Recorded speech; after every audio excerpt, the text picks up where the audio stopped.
if you're expecting something that I don't deliver, we're at a disconnect. We're going to have a problem after the job is completed. Um, with my philosophy, I'm always trying to build a relationship. I don't really care about the sale, as crazy as that sounds. I'm more concerned about the relationship, so that maybe if you move jobs or you become and do other things, you know exactly who to call for this problem. Hi, I'm Paul Giannamore. I wanted to welcome our new subscribers to the channel. Historically, Potomac TV has been focused on business and operational information and interviews for residential and commercial services business owners. But after the publication of the Sell-Side M&A Masterclass last month, my LinkedIn inbox has been inundated with a variety of different requests. So Dylan and I will be sitting down filming more extensive M&A masterclasses, both focusing on the sell side as well as the buy side. I intend to talk about the choice of process, delving deep into M&A psychology, as well as extensive buy side practice, approach, and due diligence. For those of you who have not subscribed, you can click below and subscribe to the channel. Furthermore, we've provided a link here in the description where you can get on our email distribution list. And if you do that, you'll receive an email right in your inbox with our latest publications. Feel free to put a comment below on the types of things you want to see. I mean, this channel is largely driven by you, the viewer, and what you want to see from us. Again, thanks for joining us here at Potomac TV.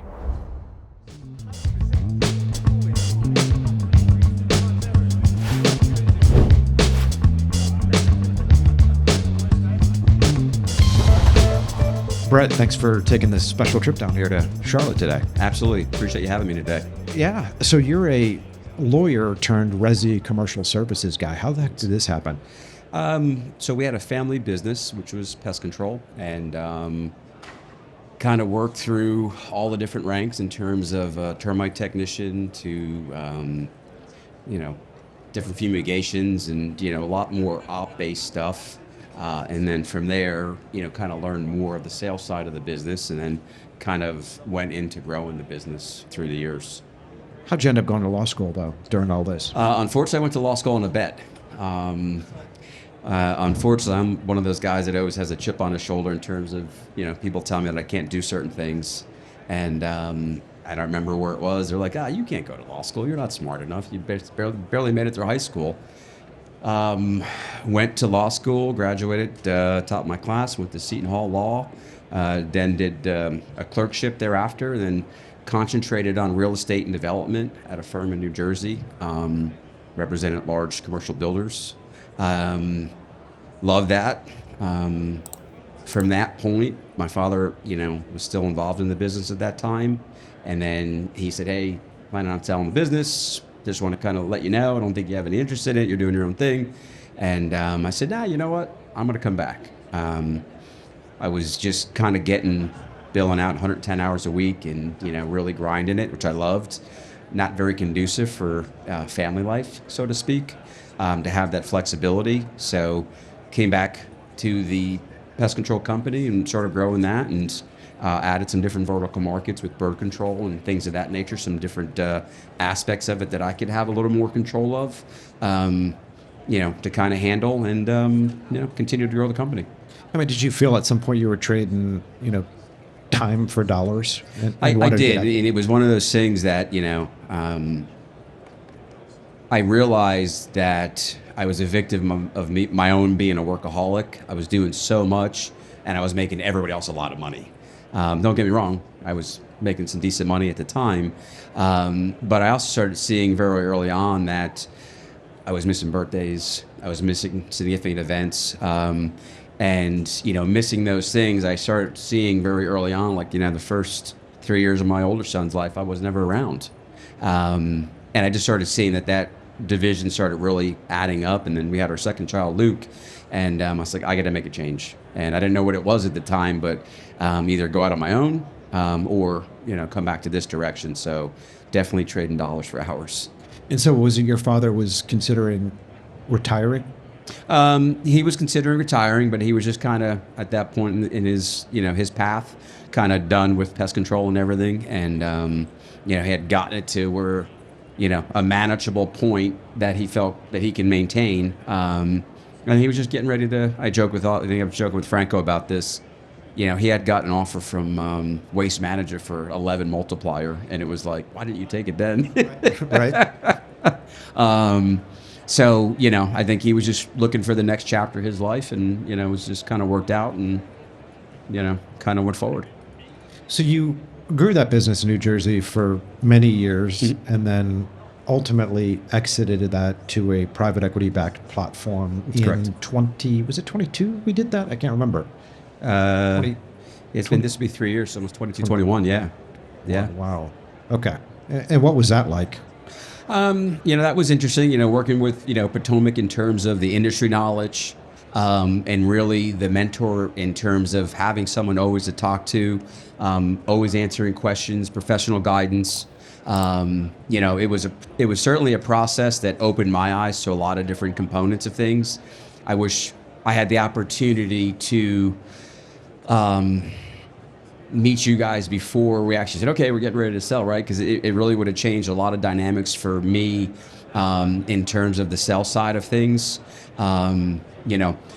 I think on the PE side versus strategic, we had a lot of vertical concentration in certain aspects. And I think going with the PE side has been a very unique opportunity for us, because they're kind of still learning too. I joke all the time, it seems like they're kind of building the space shuttle as it's coming into Earth landing. So sometimes it gets a little frustrating, but I understand the whole process in terms of what they're trying to grow and accomplish in a short period of time. So that platform, the Thompson Street Capital Partners put that together in Q4 of 21. You sold in 22. Pursuant to what you just said, they were kind of learning things on the fly. Correct. Right. And so what was that like for you, I guess, in the early stage? It's, I joke about it now, and it's sometimes I wish there was a playbook for the equity side, because I feel like when they do a lot of these integrations, and I feel like we're all operating off different playbooks in terms of software. So, on a 30,000 foot view level, I understand what they're trying to do to try to get everybody under the same systems and maintain and manage everything. But it's definitely on the Resi commercial side and let's call it ancillary market side. There's a lot that they still don't understand. And getting everybody to have the same kind of communication flow, that's been challenging. And especially, it took me a long time to uncalibrate myself as an owner to kind of a consultant role, because there's certain things that I would have done much differently, but it's not my choice anymore, which is a very difficult thing as a former owner. We're here at NALP. Your business focuses on, you've got the bird business, and then of course you got the pest business. What do you think about that from a cross-sell perspective for green industry companies to add on pest control and termite services? Yeah, you and I were talking about it earlier. I think there's a lot of huge upsell. We're seeing a lot of mosquito-based services. You and I were speaking about mosquito systems. That's a huge line item that I think in the right markets could potentially bring a lot of excess revenue. But not only just the mosquitoes, you got the power spraying, granular services. You're already there. So we're seeing a lot of these green companies really kind of start getting some understanding in terms of that. They're already licensed in most cases in ornamental and agricultural in terms of pesticide application. So it's really not that much of a leap to kind of make that next iteration for exterior residential pest control, which quite frankly I think is a lot easier than the commercial side of pest control. But it's a natural fit across the board. So I think you got some opportunity for some low-hanging fruit recurring revenue, and also some higher ticket items. Even the Centricon termite bait stations would be another option. But you have some high ticket items as well that would really make it, to me, more attractive to be able to kind of go after your current client base with these increased level of service opportunities.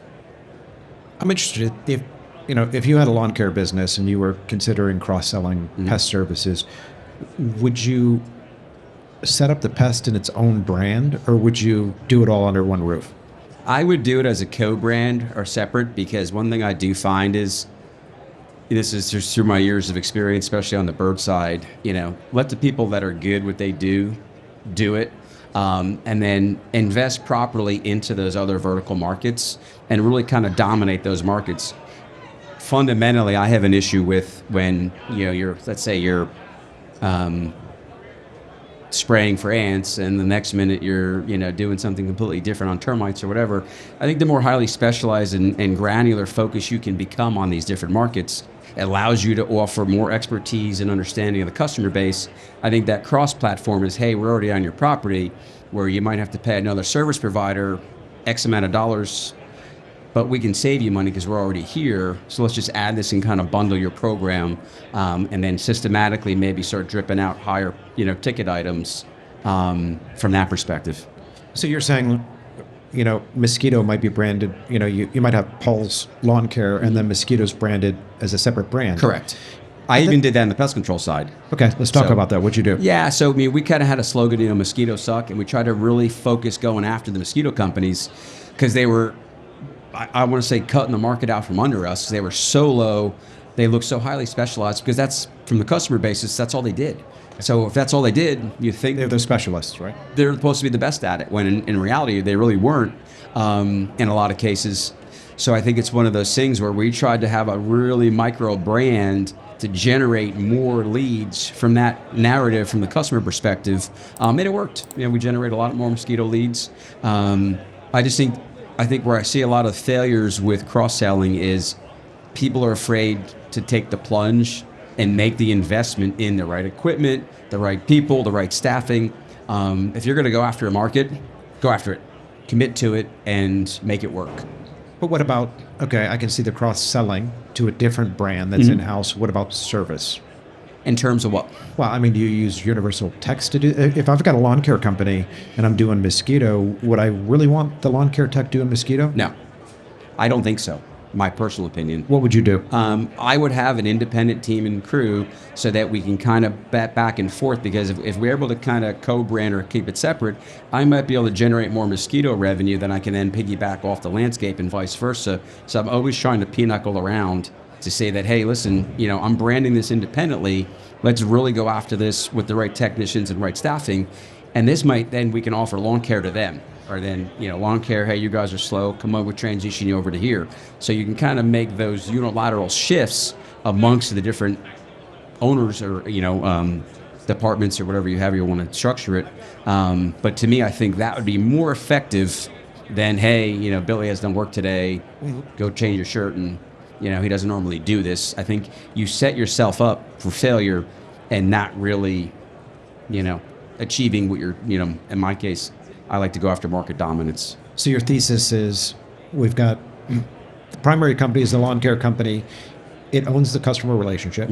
It's able to cross-sell mosquito services, for example, which is served by a different brand and a different technician. Correct. But it's effectively all under one roof. Correct. And we see that with a lot of the pest control companies too, where they have different subsets, a termite, a mosquito, and a pest. And in some cases, even a wildlife. So you see that all under, one primary brand, but then you see co-brands of that in terms of that, and scheduled differently, structured differently, because they're all different frequencies, they're all kind of different applications as well. So if you owned a lawn care business, what service on the pest related side would you start with? Would it be mosquito, or would you go into 100%. general mosquito? Yeah.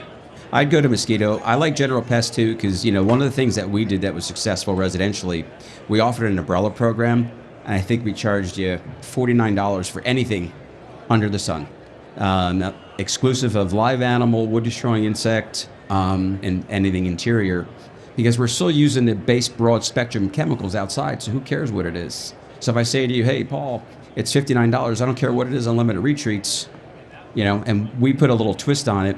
So we only did 6 services, but I charged you for 12 months, because what I was trying to do was create revenue in my winter months when we were slow. So I had basically a forced savings account, come October through the winter months, we were still generating revenue. How so? Because you're doing monthly billing for that? Correct.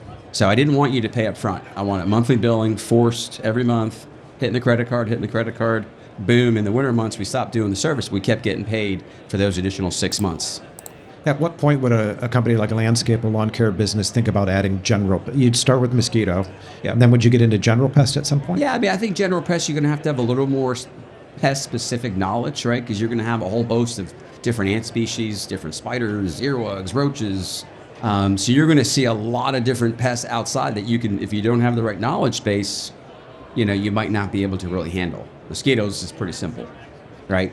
And in your market, what was the frequency? Was it every 21 days for mosquitoes? Typically, and it also depends on, you got to remember too, that rainstorms, standing water, all your basic thing. Have you cleaned the gutters? Have you done certain things, right? So give or take, I think depending on your pesticide cocktail, how you sprayed, even your application methods are different. Like we used to use spreader stickers when we would spray to make our material stick on the plants a little bit longer. We would use adjuvants to make the water wetter. So we had a couple different things that we would adjust to get a better treatment across the board. You also own a large bird control company. I know you guys are doing big accounts in Yep. cities like New York City. But, when you think about bird control for for example, the suburban golf course, for example, a lot of times, or you've got a subdivision and there's a retention pond and they've got geese problems. Yep. I know a lot of landscape and lawn care companies face these sorts of problems. What are some sort of services they can provide there?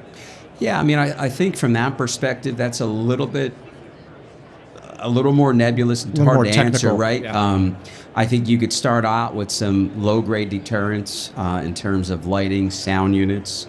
I think you can progress into some more chemical treatments. Like, I always recommend to landscapers, it's called methylene. It's a natural extract from a grape, and it's a repellent base for Canadian geese. You spray it on the lawn. They don't like it. They can basically get a little indigestion when they eat it, and then they go somewhere else. Great upsell opportunity for landscapers and that vertical market in terms of, not just golf courses, condos, any associations like that. And then you would come in, if those were failures, then you would come into a little more something grid systems and netting of ponds and things of that nature. That would be more where we kind of come into play. One thing I'm curious about, you're in one of the worst states with regard to, well, not only taxes, but also deer. Deer's an issue, Yes, right? absolutely. Yeah, problem politicians and problem deer. So did you guys deal with that at all? There's some different repellents you can use, and again, another cross opportunity to sell for this industry. There are some different chemical applications, granular applications, sonic and ultrasonic applications as well that can be used. But at the end of the day, anything like that, physical barrier exclusion is your best, right? But depends on what you're, I think when you're offering these things to clients, coming back to your pond example, hey, we can add repellent spray to our monthly contract. It's going to be another $2,000, or you can have another company come in and put a net or a grid over it. It's going to cost you $80,000, right? So it really depends on how high the pain point is and how long you've been dealing with it in terms of, the actual problem. As you grew that business, you were pretty innovative on the marketing side. I'm interested, on your Resi Pest side. I know you did a lot of commercial. What were some things that you guys did on from a marketing perspective? We were a little bit different in terms of how we market it because we tried to compete commercially with the bigger accounts. So we would say, hey, Paul, we're going to come in here at this price, which is a moderate to low price, but it's a cooperation. I need you to do this, this, and this. And if you don't do these things, then you're going to have to get charged an upsell or a special. Yep. And that was kind of our model to keep us competitive, different than the national chains or national brands. Their monthly pricing or recurring pricing was through the roof, but they didn't have any of the upsell potential that we did. So I always felt, hey, if you were a good customer and you listened to the things that we kind of had a partnership over, that works perfectly because you're making my job easier, I'm making your job easier, and you're saving money. Different where you don't do anything, you don't empty the trash, on the appropriate frequency, you have gaps under your doors, etc. like that. You don't maintain the ponds, or in this case, that's going to cause pest problems to the point where it's going to exceed the threshold that you're acceptable to take. Now we need an upsell. So we had a little bit of a different model that way, and it allowed us to compete against the very large strategics on face-to-face pricing. What about you? You've been very heavily involved in digital marketing over Yes. the years. What sort of stuff are you doing with that? On the digital side, we have our own staff that does, all our marketing in terms of videos and content. We produce so much content, and for me, it's great because I'm able to take what we've done, and I might be able to try to explain it to you, and not in the case you might not understand it, but during that process, if I say to you, hey, hang on a sec, let me send you this video, and I send you the video, you're like, oh, okay, I see it. Because we've done so many different applications, there's really nothing that we haven't accomplished or done that I can send to you. And when you visualize it, that reduces your threshold with us in terms of, oh, I see it now, I get it. Yeah, this is what we need. So you were basically videoing the problems? We of the video treatments? everything. I mean, guys have body cam. I mean, we literally take so much content, it's crazy. We just have, I can't even tell you how much content. And you would send that out to customers that have an issue? Correct. And we still do the same thing today. So now we produce videos, and put them on our YouTube channel. We got private videos and public videos depending on certain applications. And we share those with, certain applications depending on what it is. Do you feel like a lot of businesses come in from YouTube over the years, or not so much? For us, I think not the lead gen, but it helps. YouTube has allowed me to have a better close ratio because, again, to me, if you're calling me on the phone, you may have called 4 or 5 other people. I'm trying to present to you the best option based on the factual hypothetical you've given me. So to me, being able to send you a video, send you the right marketing materials, do blueprints, CAD drawings, and everything to get your understanding. Because one thing we never want to do is we want our expectations to be equal. If you're expecting something that I don't deliver, we're at a disconnect. We're going to have a problem after the job is completed. With my philosophy, I'm always trying to build a relationship. I don't really care about the sales, crazy as that sounds. I'm more concerned about the relationship, so that maybe if you move jobs or you become and do other things, you know exactly who to call for this problem. So to us, it's a little more grassroots, kind of playing the long game as opposed to, kind of going after the nickel and dime, just small little stuff. Does that help you equally on the Resi as well as the commercial side? Yeah, I mean, again, you and I were talking. We were talking. There's times back in my day I would spend an hour, 2 hours talking to someone residentially, and didn't even turn into a sale. A lot of times, if I can solve a person's problem without the need for me, that's more powerful. And people question that all the time. Oh, you're not making money. I'm like, yeah, but next time they're going to call me. If their mother has a problem, anybody has a problem, they're always going to come back to me. So it's always trying to refunnel back to me and staying off the internet. So that's kind of my, internal thought process. You're a pretty young guy. I know you run multiple businesses. What was the reason that you ultimately decided to partner with Thompson Street and sell that business in 2022? I think they were a good fit. They were new to the market. They were doing some exciting things. From growth standpoint, this was an area that in our region it was lacking for them. So it was a good opportunity, not only for me but for our staff as well, to kind of continue to grow and allow not only myself but my staff to grow with them as they grew. But from your perspective, I understand why Thompson Street would want to do it. Why did you decide to exit? You could have continued to grow that business. Truthfully, my father had passed away. And I think it was more of his thing than my thing in terms of the overall. I grew up in the business, so it was just normal to me. But after he had passed away, it was just kind of more of a right timing thing for us. I was so focused on the bird side of the business, to be honest. That was my own thing. So I don't know, from a generational thing, is it you're trying to get out of your parents' footsteps or, that type of thing. But I had grown it and I enjoyed it, but I didn't love what I did. And to me, I think you really need to be passionate about what you do to be able to clock in every day and succeed, to be honest. So what's next on the horizon for you?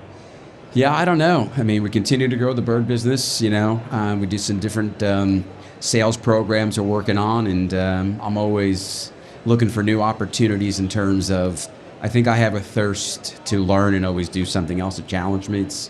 It's funny, even from a sales perspective, after I sell something, I'm like, okay, what's next? Regardless of the amount, like the euphoria is over. To me, it's a thrill of the chase and really the grind and kind of working hard at what I do. And unfortunately, I am a workaholic. So So I'm not really sure.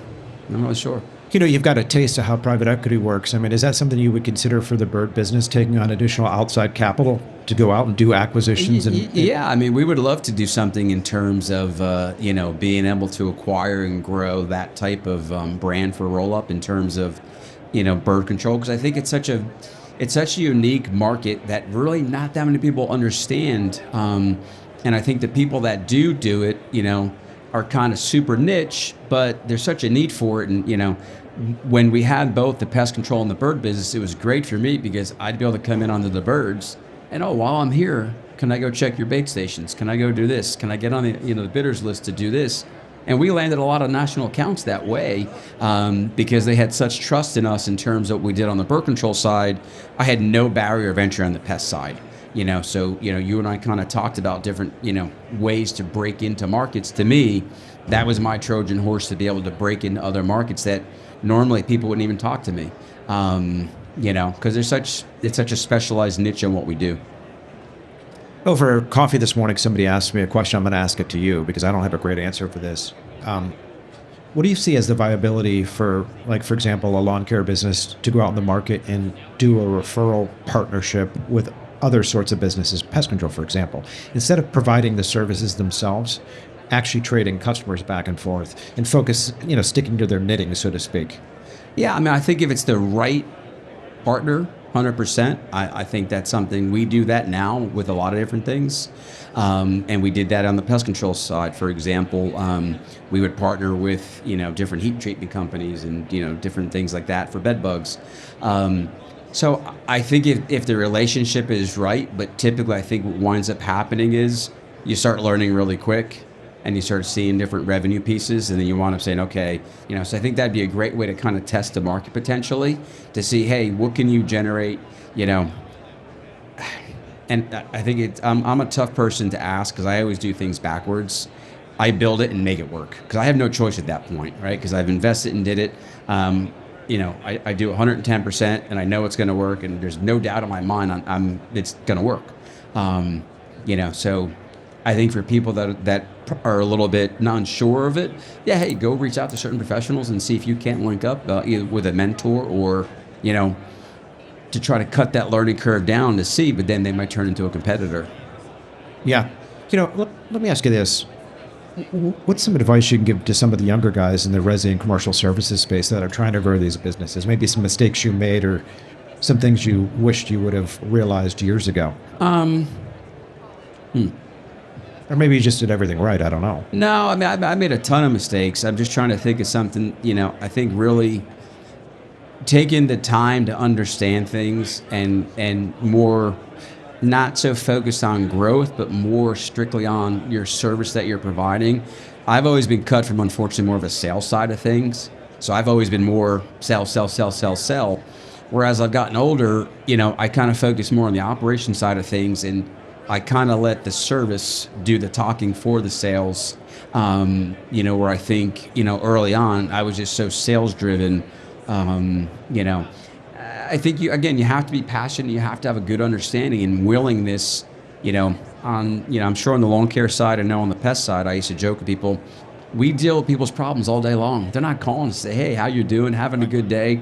So you have to be able to be empathetic and understand and be able to communicate to people. And it's that lack of communication or inability that I see a lot of failure points for upsells and close rates and things of that nature.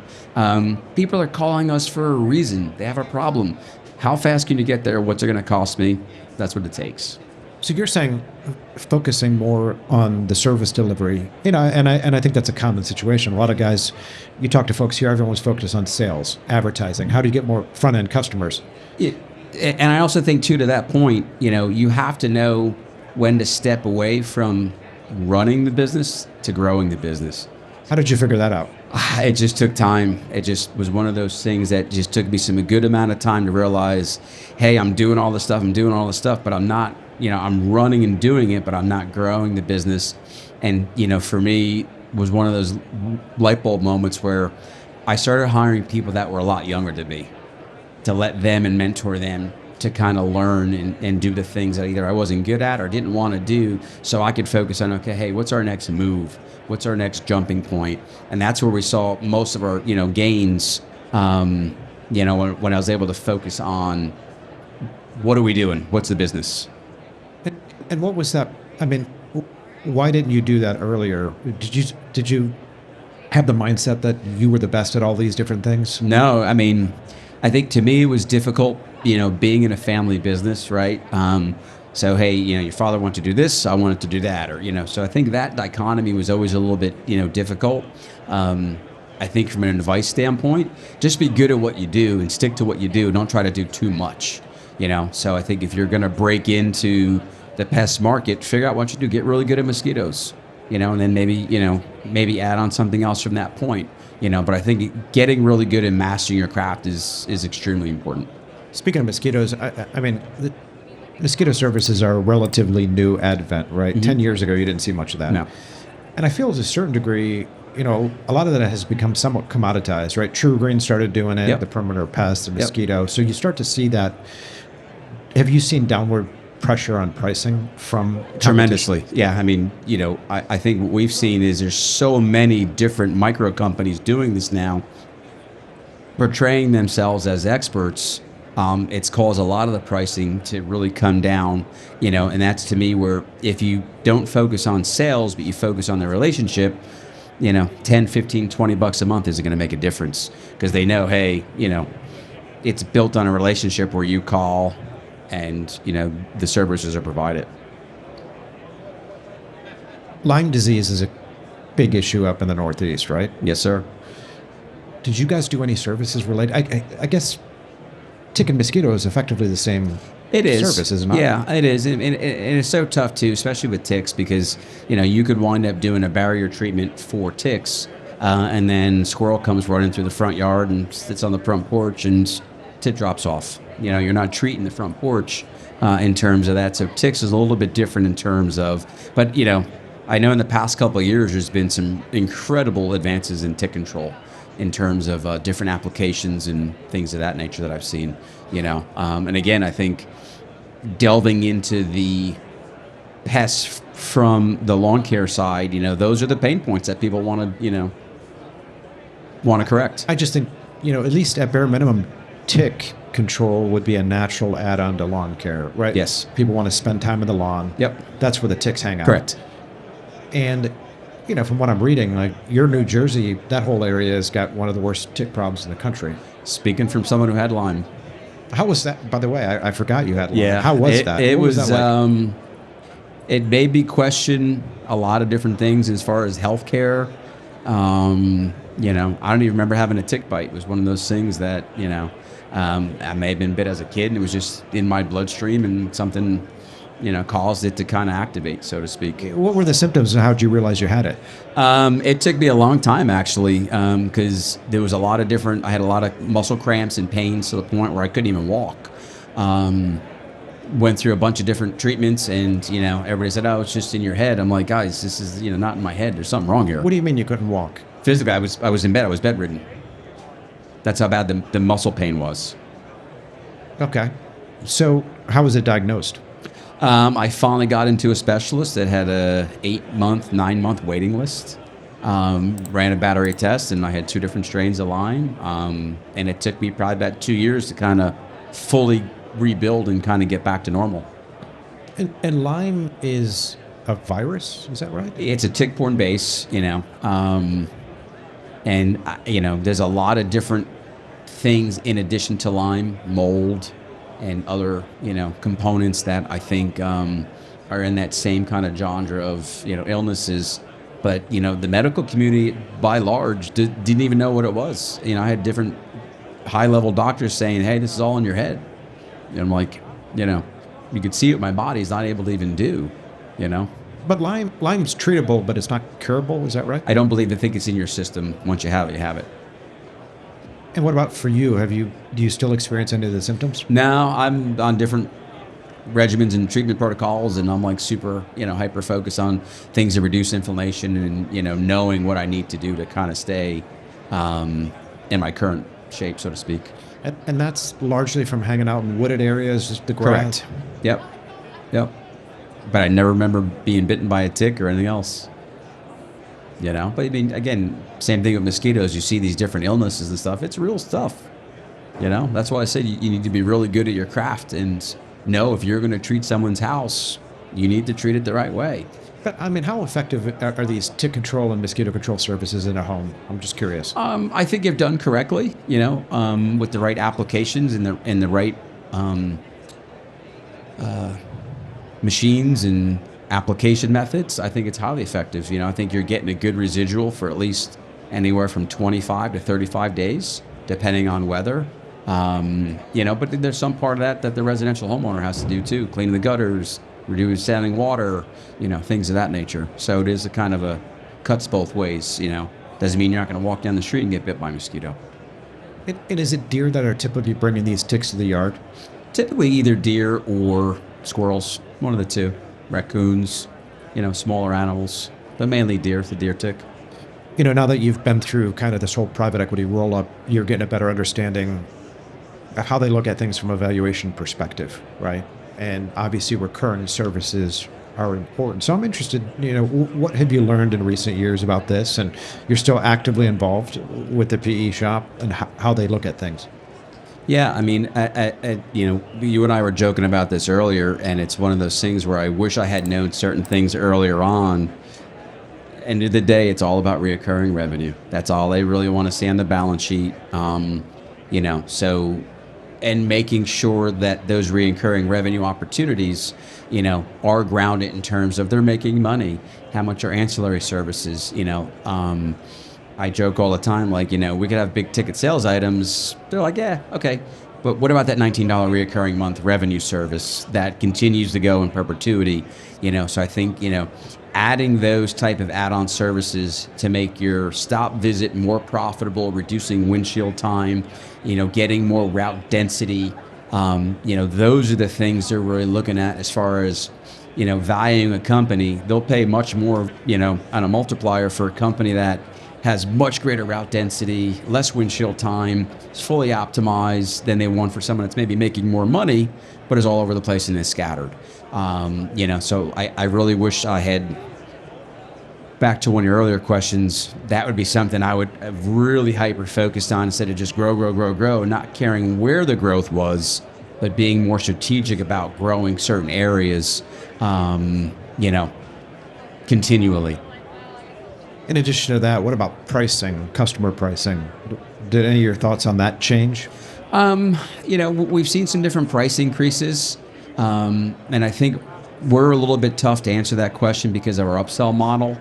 But I think the more you present as an expert and you're good at your craft, if price is the issue and the only reason why they're buying from you, you failed, in my opinion. You know, that shouldn't be the only thing that the decision is based on is price. You know, you should be really good at what you do. I'm going to ask you a left field question. Uh-oh. What do you think about, you know, the implications for AI on these Resi and commercial businesses going forward? You know, again, you know, I joke we're going to be heading back to an analog point at some time in the future. You know, some of the services in terms of the call services, the scheduling services, are just totally remarkable. I do think if you're not prepared for it, a lot of people are going to be replaced in call centers, in different, you know, back admin side of things.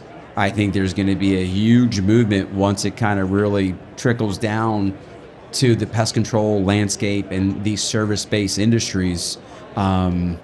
I hope everybody's ready for it. You know, I don't know where it's going, but it's certainly exciting. But, you know, weaving back into another topic, that's where I still think you need to build relationships, because I think the AI is only going to take you so far.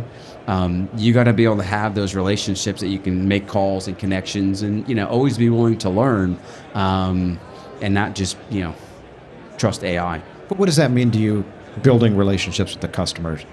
I think it's a matter of, you know, and I'll, you know,